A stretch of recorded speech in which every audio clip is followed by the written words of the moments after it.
Jésus-Christ, tu es grand, tu es bon, tu es merveilleux. Je te remercie pour ta grâce. Je te remercie pour ta bonté. Merci pour la paix que j'ai le privilège de prêcher un message comme ça. Touche-nous par Père et transforme-nous par ta parole au nom de Jésus-Christ. Amen. Bon. On rend la gloire à Dieu. Premier jour de la semaine, les chrétiens et le manger. Et ce monsieur qui a un gros ventre illustre parfaitement en fait l'attitude des chrétiens par rapport au manger. Dieu va m'utiliser pour dénoncer certaines choses que Dieu n'aime pas lorsque les chrétiens mangent. Il est vrai qu'il y a le péché de gloutonnerie. Qu'est-ce que la gloutonnerie? C'est quand tu manges avec excès. Tu as mangé, mangé, mangé, mangé, mangé. T'as mangé, mangé, mangé, mangé, mangé. T'as mal au ventre, tu continues à manger. Ça, c'est de la gloutonnerie. Il y a beaucoup de gens à la fin qui sont rejetés à cause de la gloutonnerie. Quand tu manges, mange une bonne part et après, c'est terminé. Voilà. Donc ça, c'est le péché de la gloutonnerie, le glouton. Je vais m'attarder sur un autre sujet, sur ce que Paul a dit. L'apôtre Paul a dit que vendez de tout ce qui se mange au marché. Et un verset que je vais retrouver, il dit que ne refusez rien ce qu'on vous propose à manger. D'abord, on va aller faire un truc. J'aimerais en fait mettre les points sur les i, et j'aimerais dire que la parole de Dieu a été modifiée. Il y a une série sur YouTube, on va la montrer maintenant, où j'explique, je prends vraiment le temps d'expliquer. Bon, ça dure un peu 3h30.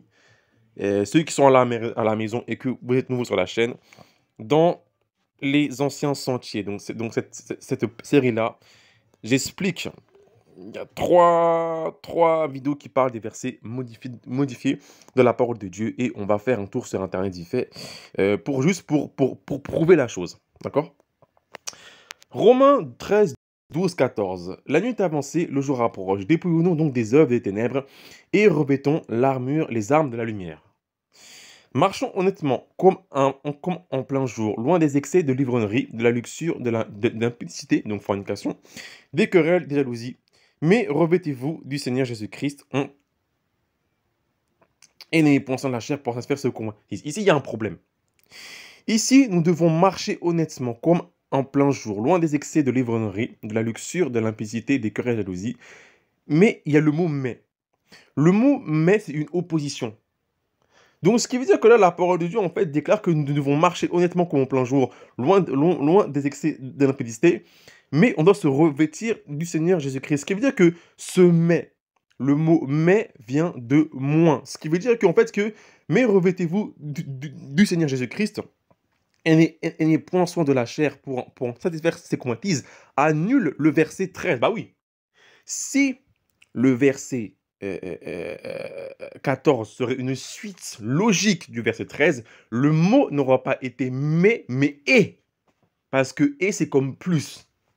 Donc le vrai sens de la signification, marche honnêtement comme en plein jour, loin des excès de l'ivrognerie, de la luxure, de l'impudicité, des querelles et des jalousies, et revêtez-vous du Seigneur Jésus-Christ, et n'ayez point sans la chair pour faire les convoitises, ça passe mieux. Et lorsque on tape sur Google, non mais des fois, il faut juste fouiller un peu. Mais si Dieu m'a envoyé dans votre vie, c'est pour vous mettre bien. La connexion pas terrible, excusez-moi. Hop là, je veux quoi. Hop, excusez-moi, mais définition. Une opposition, une précision, une correction par rapport à ce qui a été énoncé. Il est intelligent mais paresseux. Une objection, mais pourtant vous m'avez promis de venir. Donc là, en fait, là, simple comme bonjour. Hein. Définition, mais le Larousse qui sont des dictionnaires réputés depuis un très grand temps, dit ce que mais est. Et lorsque maintenant on voit est, en fait, t'inquiète pas, mon frère, moi avant j'étais un très nul en français. Conjonction de coordination qui sert à lier les mots, les syntagmes, les propositions ayant même fonction ou même rôle et à exprimer une addition, une liaison. Donc là, mon frère, ma soeur, je t'ai prouvé que la parole de Dieu a été modifiée. Voilà. Parce que là, dans les choses que je vais t'emmener lorsqu'on va décrypter, tu verras que la parole de Dieu a vraiment été modifiée. Et c'est ce qui explique pourquoi est-ce qu'il y a beaucoup de chrétiens qui chutent. Amos. Alors, le lion, parfait. Amos 3:4.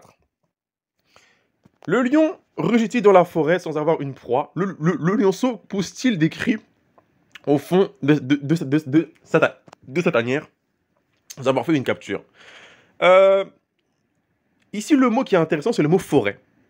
Moi, j'ai regardé, comme des fois, t'as rien à faire, hein, tu regardes des documentaires animaliers sur YouTube, et nous savons que les lions ne traînent pas dans la forêt, mais dans la jungle. Ça n'a rien à voir. Moi, je vais souvent dans la forêt me promener, et je n'ai vu aucun lion. Si on fait forêt définition, non mais en fait, faut, tranquille.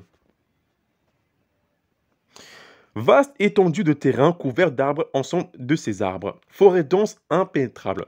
Nous savons que les lions ne traînent pas dans la forêt, mais dans la jungle. Oui ou non? Pardon, excusez-moi. Pas jungle, mais jungle. Hop. Forme de savane touffue, haute herbe, broussailles, arbres ou vivant des grands fauves. Donc là, une définition d'un mot vient casser en fait ce que la parole de Dieu a dit. Ce qui est bien en fait que les mots ont été modifiés. Et nous savons que les lions traînent dans la savane. Et dans la savane, ceux qui ont vu, qui ont regardé le temps, savane définition, qui ont pris le temps d'étudier le lion par exemple, et bah on sait que le lion traîne dans la savane et pas dans les forêts. Les babouins, les singes, macaques, enfin, excusez-moi, pas dans la jungle. Les babouins, macaques, etc. traînent dans la jungle, mais le lion traîne dans la savane, dans la vaste prairie des régions tropicales, pauvres en arbres et en fleurs. Les lions sont là-bas. Les lions sont là-bas. Donc, ce qui veut dire que si, en fait, tu présentes ce verset-là à quelqu'un qui est spécial, à quelqu'un qui a un degré de savoir, de connaissance élevé dans la savane, il va te dire que la Bible est fausse. Oui ou non, c'est la vérité. Voilà, donc ce qui veut dire que là, je mets les points sur les i, que la parole de Dieu a été modifiée. Et du coup, c'est que par l'Esprit de Dieu et par la bonne conscience, le bon sens, que on peut arriver à un bon niveau. Passons maintenant au vif du sujet. Manger de tout ce qu'on présente. Voilà, ça, le verset favori des chrétiens. Quand il y a à manger à l'église, tout le monde va.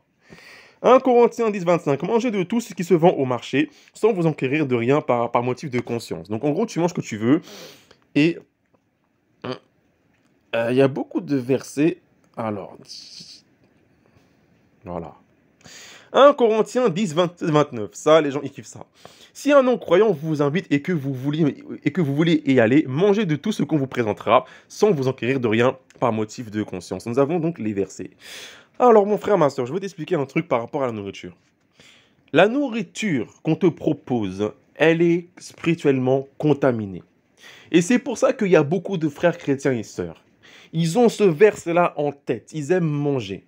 Ils ont ce verset-là en tête. Ils vont prendre ce verset-là, qui c'est vrai que c'est la parole de Dieu, hein, on peut le prendre, mais sans savoir que c'est modifié. Et ils vont manger n'importe où, n'importe comment. Les sorciers, les occultistes voient le feu des chrétiens, voient la gloire de Dieu dans les chrétiens. Et qu'est-ce que fait un sorcier? Il va te proposer à manger.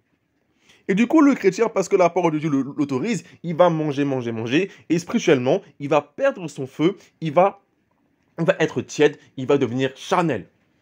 Et si le business, la mode de Lucifer, c'est de convertir les chrétiens en sorciers, et bah ça sera à travers la nourriture. Il y a beaucoup de livres, il y a beaucoup d'anciens satanistes. Moi, j'ai lu un livre par rapport à ça, que la nourriture qu'on te donne, c'est de la contamination spirituelle. Je vais raconter une histoire. Il y avait au Nigeria, donc au Nigeria, les Nigérians sont connus pour être vraiment en feu. C'est des gens très bien, vraiment zélés. Un pasteur qui était vraiment chaud, patate bouillon. Et Satan envoie une sorcière pour le faire chuter. Et la sorcière rencontre le pasteur, et la sorcière dit au pasteur, la sorcière a menacé le pasteur, et le pasteur a menacé la sorcière. Et la sorcière a dit, tu vas voir ce que je vais te faire. Et quelques temps plus tard, en fait, l'église a un groupe de prière. Donc le groupe de prière, c'est vraiment une fondation importante. Lorsqu'une église n'a pas de groupe de prière, c'est faible, c'est pourri. Donc la sorcière, en fait, elle a intégré le groupe de prière comme une sœur. Comme une sœur. Donc, ce qui fait qu'ils ont commencé à prier, prier, prier, prier, prier, prier, prier, prier, prier, et elle faisait semblant. Acte 16 déclare qu'il y a des gens, en fait, il y a des sorciers, des possédés comment dire, qui sont, hop là, acte 16. Des sorciers, enfin, des gens qui sont possédés et qui vont au groupe de prière. Car la parole dit quoi? Comme nous allions au lieu de prière, une servante qui avait un esprit de python et qui, devinant, procurait un grand profit à ses maîtres, vint au-devant de nous. La parole de Dieu est claire. Paul et Silas, ou j'oublie qui était, ou Barnabas, allaient au lieu de prière. Et je pense que c'est pas la première fois que cette fille-là la suivait. Donc, il y a des démons spéciaux qui restent, qui peuvent rester dans la prière. Et c'est pour ça que les sorcières peuvent rester aussi dans la prière. Donc, cette sorcière qui était venue, qui faisait genre, qui prétendait, avec le même style de make-up que j'ai présenté dans les vidéos que vous connaissez, elle a fait genre qu'elle priait. Et à la fin de chaque réunion de prière, Madame la sorcière, donc, qui se faisait passer pour une chrétienne, elle ramenait le coca, elle ramenait les boissons, et c'était des boissons de la nourriture qui était infectée, qui venait du monde des sirènes des eaux. Donc, en anglais, ceux qui connaissent, c'est Mami Wata. Donc, c'était infecté. Et du coup, en fait, les chrétiens, bah voilà, ils mangeaient. Parce que quand on est chrétien, on tombe un peu dans l'ignorance de l'amour, ce qui veut dire que parce que tu es mon frère, tu es ma sœur, je ne me méfie pas de toi, et bah j'accepte ce que tu me donnes. Donc ils ont mangé, et au fur et à mesure, en fait, le groupe de prière qui était en feu a été refroidi.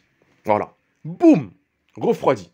Ce qui fait que la fondation de l'église, le feu de l'église a été éteint. Je ne sais pas par quel moyen elle a réussi à aveugler le pasteur. Elle a réussi à coucher avec le pasteur et le pasteur a perdu l'onction. Le pasteur a perdu la destinée. L'église s'est fermée. Et là, par la grâce de Dieu, d'après ce que j'ai entendu, le pasteur est encore vivant, mais il fait du commerce comme les gens qui vendent au marché. Voilà. Voilà comment une sorcière a réussi à chuter une église, la nourriture.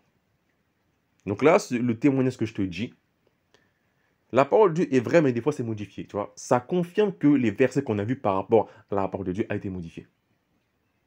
Voilà. Et du coup, la dame en question, elle s'est repentie et elle a accepté Jésus-Christ comme sauveur et seigneur personnel. Voilà. Ce qui fait que là, maintenant, elle est montée à un niveau et le pasteur qui était à un niveau, maintenant il est en bas. C'est pour ça que moi, quand je vois une sorcière, je refuse de prier pour sa délivrance. Tu vois mes anges, tu vois ma lumière, tu me combats, tu as un problème. Et numéro 2, si tu me fais chuter, moi je risque d'aller en enfer. Et toi, après, tu vas te convertir et tu vas aller au paradis. Moi, je ne suis pas d'accord. Je prie uniquement pour les sorciers qui ont décidé d'eux-mêmes de se quitter et qui ont peur à cause des menaces de Satan. Oui. Parce que l'occultiste, le sorcier, a plus de savoir que le chrétien. Ah oui, hein. Et c'est pour ça que la parole de Dieu dit que, dans Osée 6,4, oui, mon peuple périt par manque de connaissance. Osée 4,6, mon peuple est détruit parce que lui manque la connaissance. Les gens, ils savent des choses terribles. Et nous, les chrétiens, on va que prier en langue. C'est bien de prier en langue, mais quand tu es ignorant, tu es ignorant. Va lire des livres. Que Dieu donne la grâce. Ok. Donc, voilà par rapport à ça. Moi, j'ai connu, c'était un de mes frères, pareil, en Christ. Et d'ailleurs, j'ai aussi une histoire racontée par rapport à ça. Alors, il avait ces versets-là et il a accepté à manger et comment dire, et automatiquement, après avoir mangé la nourriture qu'on lui a proposée, il est tombé malade. Et du coup, ce frère se demandait pourquoi est-ce que la parole de Dieu dit que on peut manger tout ce qu'on nous présente et lorsque on mange, on tombe malade. Voilà. Donc preuve que ici, ce verset-là a été modifié et Satan le sait et ainsi que Dieu le sait pourquoi. Autre histoire. Là, c'est une histoire qui est personnelle. J'aime bien, des fois, quand vraiment je me repose le samedi, je sors faire un tour pour me relaxer, pour quitter.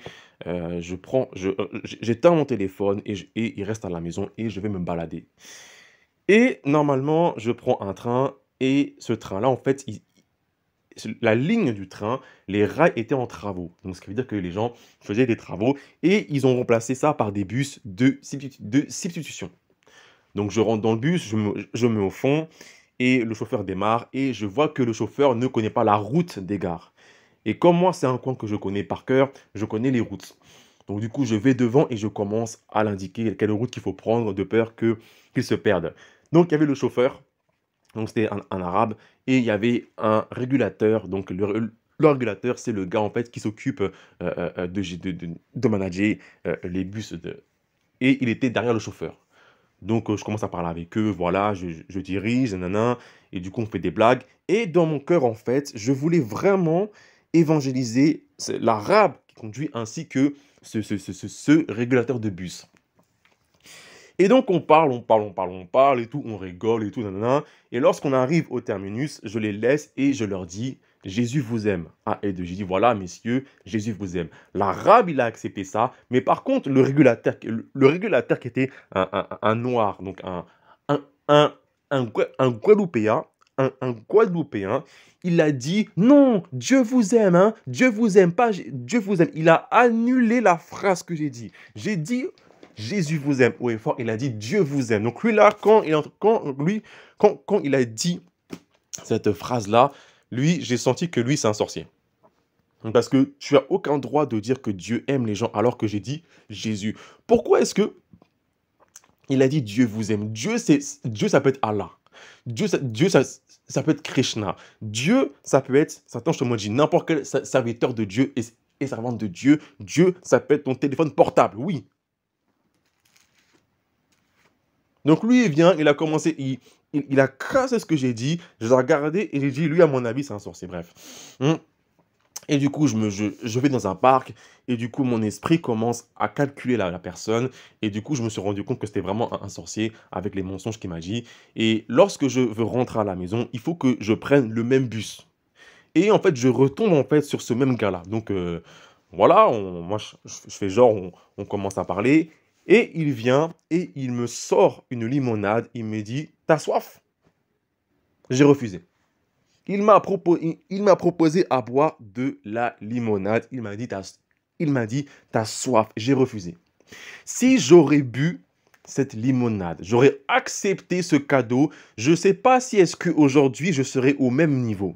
Il m'aurait infecté spirituellement, il m'aurait refroidi. Les sorciers savent ça, que si tu veux refroidir un chrétien, c'est par la nourriture, parce que dans la parole de Dieu qui a été modifiée par les anciens satanistes, c'est écrit que mange tout ce qu'on te présente, de peur qu'il y ait un scandale. Oui, c'est ce qu'on vient de lire. Moi, j'ai refusé. Non, non. Il m'a refusé. Il m'a proposé 2 fois. Il m'a tenu la bouteille. Il m'a proposé 2 fois. Excusez-moi. Et il m'a tenu la bouteille. J'ai dit non, je refuse. Et donc, la nuit, quand je suis rentré, je l'ai attaqué. Et le matin, il m'a réattaqué et je l'ai réattaqué. Voilà. Si j'avais bu ça, qu'est-ce qui m'aurait fait? Maintenant, je parle aux gens qui ont écouté ma voix jusqu'à maintenant et qui vont dire, nous c'est bon, on va sanctifier avec le sang de Jésus-Christ, on va prier en langue dessus et on va prendre la parole qui dit que si vous breuvage mortel.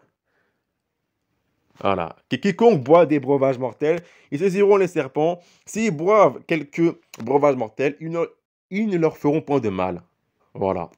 Ils imposeront les mains aux malades et les malades seront guéris. Toi, mon frère, ma sœur, tu as eu ce verset-là quand j'ai commencé à dire l'histoire. J'ai un truc pour toi. Tu vas apprendre beaucoup de choses. D'accord? Là, je raconte ma vie comme témoignage. Et j'ai l'impression que les histoires que j'ai eues, c'est pour vous. Vraiment, vraiment, je vous assure, hein, quand je vois ce qui m'arrive, lorsque j'ai commencé à créer mon premier business, ma première entreprise, avant que Dieu m'appelle vraiment à faire ce que j'ai à faire, donc j'étais un développeur web. Je croise un vieux monsieur vraiment sympa, donc le type de Français, grand-père, qui aime la France, pas un sorcier, qui aime la France et qui aime bien les jeunes arabes et les jeunes noirs et qui va les ramener au musée le samedi, le mercredi et les jours de vacances. Il y a des gens comme ça. Ce sont des gens vraiment extraordinaires. Voilà. Donc, je tombe sur ce gars-là et du coup, je tombe sur ce monsieur-là et il me donne un prospectus comme quoi Macron c'est un fou avec ses projets de GPA PMA. Et du coup, on commence à parler et bref, et du coup, il me fait comprendre que comme c'est un vieux monsieur, il a besoin d'un site neuf. Voilà. Donc moi, je lui dis que c'est parfait, très bien, je suis freelance, nanana. Et du coup, on commence à faire les affaires, à faire les affaires. Je lui construis un site, il me paye en fonction du, du, du, euh, du site construit. Et on commence à bien s'entendre. Et il y a un jour, ce monsieur voulait m'offrir une pizza. Moi, ma mère, elle m'a appris, elle m'a enseigné, toujours vous refusez à manger. On vous donne de la nourriture, vous refusez. Elle a lu, parce qu'elle, elle a lu un livre qui parle de ça, la nourriture spirituelle. Donc moi, j'ai les principes, enseignements, que personne ne me nourrit. Simple comme bonjour. Donc, il me dit, viens, on va manger une pizza. Et moi, j'ai dit, non, je peux pas. J'ai pas envie. Il a insisté, j'ai refusé, il a insisté, et j'ai dit, bon, vas-y. Et du coup, on va à la pizzeria qui est près d'une gare, on se pose et je prends une pizza, je mange la pizza et il me la paye. Et quand j'ai fini de manger la pizza, j'ai pété un câble. J'ai dit, voilà, il m'a eu. Pourquoi est-ce que je dis ça? Quand mon frère, ma soeur, si je t'offre à manger, tu vas plus m'aimer qu'avant. Donc, ce qui veut dire que ce gars-là, parce qu'il m'a offert à manger, je vais avoir plus un amour pour lui parce que j'ai bien mangé et j'ai mangé une très bonne pizza. Donc, ce qui veut dire que ce gars-là, il m'a eu. Ce vieux monsieur savait ce qu'il faisait. Il m'a eu, il m'a eu. Parce que quand j'ai mangé, j'ai bien mangé, hein, et comme il a payé la pizza, ce qui veut dire que en gros, c'est moi qui ai été acheté. C'est pas un sorcier, c'est un principe. C'est moi qui ai été acheté.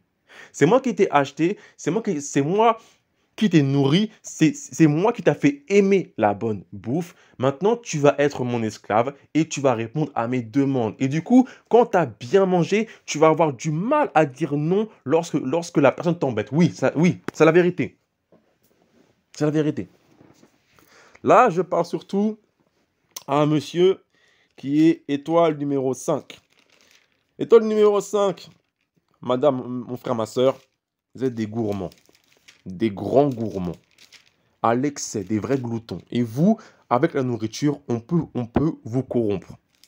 Surtout si mon frère, tu es un prophète et que tu es étoile numéro 5, fais super attention à toi. Les gens vont chercher à te corrompre pour que tu puisses prophétiser de bonnes choses sur eux à travers la nourriture. Et en tant que prophète, je parle à n'importe quel prophète, n'importe quelle étoile.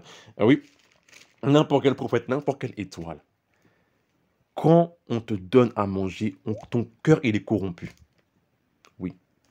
N'est-ce pas là? N'est-ce pas la parole de Dieu? Alors, j'ai pas les versets, j'ai pas les versets alors j'ai les versets comme ça sur moi. On n'accepte aucun présent. Voilà, la Bible. Parfait. Tu ne recevras point de présent, car les présents aveuglent ceux qui ont les yeux ouverts et corrompent les paroles des justes. Voilà. L'histoire que j'ai dit du monsieur, la parole de Dieu l'a confirmée. Donc toi, quand tu vas sanctifier, prier en langue comme pas possible, c'est bien, mais la parole déclare par principe que quand je t'offre de la nourriture, je t'ai mis dans ma poche. Oui. Parce que c'est bon le manger. C'est bon le manger. C'est bon quand il y a la bonne sauce, quand il y a la viande, quand il y a la bonne humeur, quand il y a la joie. Du coup, je t'ai nourri. Ce qui veut dire que si Dieu, en fait, va te dire, parle à ton frère de telle et telle manière, tu auras du mal parce qu'il t'a aveuglé. Et il t'a corrompu. La parole l'a dit. Donc là, c'est vraiment principe. C'est même pas une histoire oui, on va prier en langue, on va sanctifier avec le sang de Jésus. Certes, ça marche, mais voilà, corrompu. Donc toi, mon frère, ma soeur, tu es prophète, fais archi attention à toi. Toi, tu as les yeux ouverts, tu me suis, Dieu m'a utilisé pour t'ouvrir les yeux. Fais archi attention à toi parce que quand quand les yeux de la compréhension sont fermés, t'es mal barré. Je ne sais pas qu'est-ce qu'il faut faire pour que ça puisse, pour que ça puisse se réouvrir. D'accord? Donc fais attention à ça. Lorsque on voit aussi, dernier exemple, on va clôturer. C'est quoi son prénom là? Attends, je te chasse. Quand Jacob, non, non, quand, oui, si, non, Joseph, non, pas Jacob, quand Isaac a béni Jacob. Bon, elle est bien, c'est pas, c'est bien. Euh, on, on va lire ici. Alors, pas celle-là, pour celle-là. Genèse 27, alors, c'est pas une bonne version si. Isaac ben Jacob. Quand Isaac, nanana. On va prendre, alors, elle est mauvaise celle-là, ces paroles-là. Genèse 27. Alors, hop. Qu'est-ce qui a provoqué la bénédiction de Isaac sur Jacob? Genèse 27, 25. Isaac dit: serre-moi et que je mange du gibier de mon fils, afin que mon âme te bénisse. Jacob le servit, il mangea. Il lui apporta aussi du vin et il but. Excusez-moi, dégage. Le vin, bref. Pourquoi? Ici, en fait, pour que tu aies la faveur d'un roi, pour que tu aies la faveur de quelqu'un qui est élevé, pour que tu aies la faveur d'un père, il faut que tu lui fasses un bon plat. Hein, donc, en gros, c'est que ce que tu veux dire, que tu lui offres un repas gratuit. Et quand tu fais ça, automatiquement, le cœur de la personne est disposé à te bénir. Oui. Donc là, ça confirme ce que j'ai dit. Donc, étoile numéro 5. Fais attention à toi. D'accord? Donc, on peut te corrompre facilement. D'accord? Étoile numéro 6. Toi, tu as du mal à dire non. Fais attention à toi parce que tu peux dire oui à tout. Veille. Euh, Étoile numéro 1 et numéro 8. Vous, les rois, les grands rois ainsi que les leaders, faites attention à vous parce qu'on peut vous corrompre. Sachant que si vous parlez beaucoup, avec la nourriture qu'on vous propose, vous pouvez dire des secrets sur votre vie. Donc faites attention à vous. Étoile numéro 2, j'ai pas grand-chose pour vous. Numéro 3 non plus, 4 non plus, 7. 7 non plus. 9 aussi. 9, faites attention à vous. Pareil, on peut vous corrompre sévèrement. Mais surtout les 5 et les 6. Le 5, fais attention à toi. Ok? Donc voilà pour la prédication. J'espère vous avoir ouvert les yeux. On va prier vite fait. Allez, Seigneur Père, tu es grand, tu es bon, tu es merveilleux. Je te remercie pour la prédication, pour la grâce que j'ai pu dire des vérités. Je prie, Père, que tu nous donnes, Père, de dire non à la nourriture. Non à la nourriture au niveau de la gloutonnerie, mais aussi non à la nourriture lorsque un frère, une sœur propose de la nourriture. Oui. Merci parce que Père, tu le feras. Et merci du fond du cœur. Au nom de Jésus-Christ, j'ai prié. Amen. Donc voilà pour ça. J'espère que j'ai pu bien articuler. Excusez-moi si j'ai parlé vite. Merci. Au revoir. Alors, qui veulent voir comment calculer leur étoile. Alors, sur la chaîne, playlist. Hop. Et vous allez tout en bas découvrir étoile, ce qu'a de signification. Et c'est accordé à la part de Dieu à Matthieu 2,2. Matthieu 2,2, où est donc où est le roi des Juifs qui vient de naître, car nous avons vu votre étoile, vu son étoile en Orient, donc à l'Est. Donc il y a tout ce qu'il faut, alimentation, couleur, voilà, comment décoder, qu'est-ce que ça veut dire, ok? Allez, voilà, ciao.